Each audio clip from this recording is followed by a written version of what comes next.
नमस्कार मैत्रिणींनो. ठरलं तर मग या मालिकेच्या 8 एप्रिलच्या एपिसोडमध्ये काय घडलंय ते जाणून घेऊया. प्रियाला सायलीचा खूप राग आलेला असतो. या सायलीने आज दिवसभर मला खूप त्रास दिला आणि आता संध्याकाळी नवऱ्यासाठी हसत हसत जेवण घेऊन गेलीये. दोघे एकत्र बसून रूममध्ये छान जेवण करणार, पण मी हे होऊ देणार नाही. तिला धडा शिकवणार. या विचाराने प्रिया चक्क संपूर्ण घरातील लाईट घालवते आणि विचार करते, सायली बस आता अंधारात, तुझ्या नवऱ्याला खाऊ घालत. तुला त्याचं थोबाडही दिसणार नाही आणि त्यालाही तुझं थोबाड दिसणार नाही. परंतु इकडे अर्जुन आणि सायलीसाठी मात्र ही खूप चांगली संधी ठरते. कोणत्याही परिस्थितीत आनंद साजरा करायचा, या त्यांच्या स्वभावामुळे दोघंही खूप खुश होतात. आणि आता आपल्याला ज्या कॅन्डल लाईट डिनरला बाहेर जायचं होतं, तो कॅन्डल लाईट डिनर घरामध्ये करता येईल. तेथे तरी गर्दी असते, पण इथे गर्दीही नसेल. तुमच्या आवडीची गाणी, कॅन्डल लाईट डिनर आणि आवडीचं जेवण, त्यामुळे तुम्ही खुश व्हाल. या विचाराने सायली सगळी तयारी करते आणि अर्जुनसाठी कॅन्डल लाईट डिनर अरेंज करते. दोघे एकमेकांना भरवतात आणि खूप खुश होतात. इकडे सुमन रविराजला सांगते की प्रतिमा वहिनी तन्वीमुळे एवढ्या टेन्शनमध्ये आहेत. रविराज विचारतो, नेमकं काय झालंय? सुमन सांगते की तन्वीचा त्यांना फोन आला होता आणि ती म्हणली की मी तुला भेटायला आले होते, परंतु प्रतिमा वहिनींना काहीच आठवत नाहीये, म्हणून त्यांना त्रास होतोय. हे ऐकून रविराजला सुद्धा प्रतिमाची खूप काळजी वाटते आणि तो लगेचच प्रतिमाच्या डॉक्टरांना कॉल करून त्यांची अपॉइंटमेंट घेतो आणि उद्याच्या उद्या आपण डॉक्टरांकडे प्रतिमाला घेऊन जाऊ असं सांगतो. इकडे महिपत चक्क दारू पिऊन न विचारता दामिनी देशमुखच्या कॅबिनमध्ये येतो. दामिनी देशमुख चिडते, परंतु ती काही बोलत नाही. तर महिपत स्वतःहून म्हणतो की मी जेंटलमॅन सारखा नाही आलो. त्यामुळे तो बाहेर जाऊन दरवाजा नॉक करून आतमध्ये येतो. दामिनी विचारते, काय झालंय तुम्हाला? तर महिपत सांगतो, माझी पोरगी तिकडे जेलमध्ये मरायला टेकलीये. दामिनी त्यांना म्हणते, तुमची मुलगी जेलमध्ये आहे, पोलीस तिला मरू देणार नाहीत. तर महिपत सांगतो, नाही हो, तिची परिस्थिती खूप बिकट आहे, तुम्ही तिला वाचवू शकता. दामिनी महिपतला विचारते, नेमकं काय झालंय मला सविस्तरपणे सांगा. तर इकडे अर्जुन सायलीला समजावून सांगतो, आज तुम्ही जे केलं ते खूप चुकीचं केलंय. दामिनी देशमुख याचा मोठा इश्यू करू शकते, त्यामुळे यानंतर तिला संधी मिळेल असं काहीही वागायचं नाही. तुमच्या मनात काही जरी आलं तरी आधी मला सांगायचं, मग आपण डिस्कशन करू आणि काय करायचं ते ठरवू.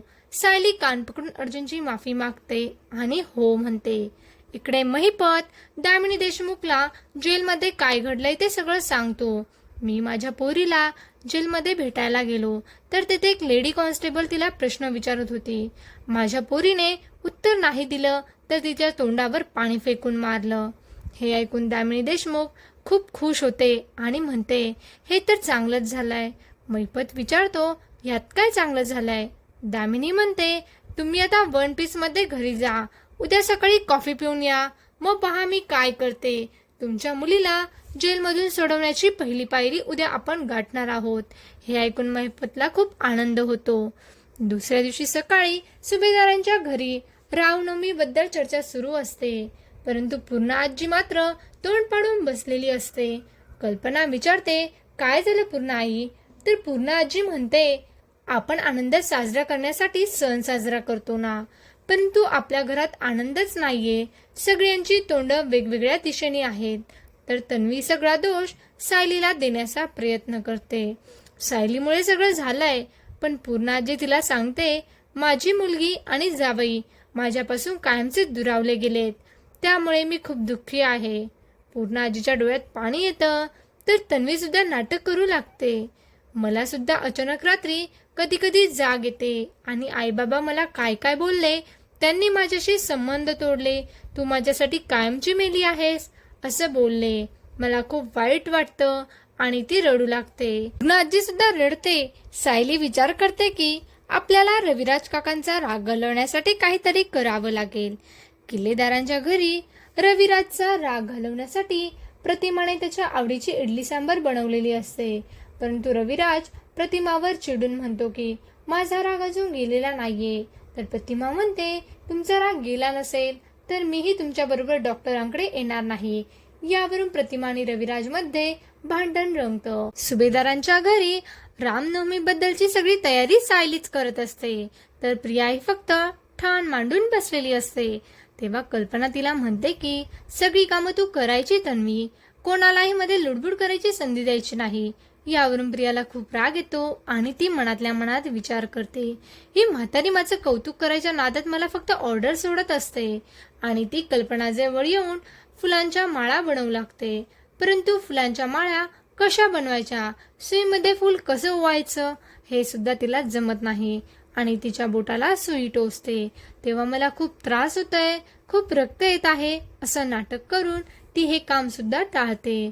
परंतु सायली मनोभावी पूजेची तयारी करते, त्यामुळे प्रियाला आणखीच राग येतो. इकडे अर्जुन दामिनी देशमुखला फोन करते, पण दामिनी देशमुख त्यांचा फोन उचलत नाही. तेव्हा चैतन्य त्याला समजावून सांगतो की दामिनी देशमुखला फोन करण्यापेक्षा आपण एक वेगळा प्रयोग करूया. असा विचार कर की तू दामिनी देशमुख आहे आणि आता तू साक्षीला सोडवण्यासाठी काय विचार करशील. अर्जुन त्याचा प्रयत्न करतो, पण दामिनी देशमुख सारख्या ना विचार करणं त्याला जमत नाही.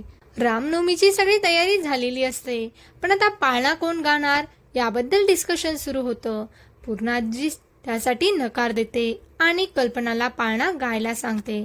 तर कल्पना म्हणते माझा आवाज बरा नाहीये. ती तन्वीला पाळणा गायला सांगते, तर ती सुद्धा म्हणते माझा आवाजही छान नाहीये. तेव्हा विमल सांगते की कृष्णा जन्माच्या वेळेस सुद्धा सायलीताईंनी गाणं गायलं होतं ना, मग आता सुद्धा त्याच पाळणा गातील.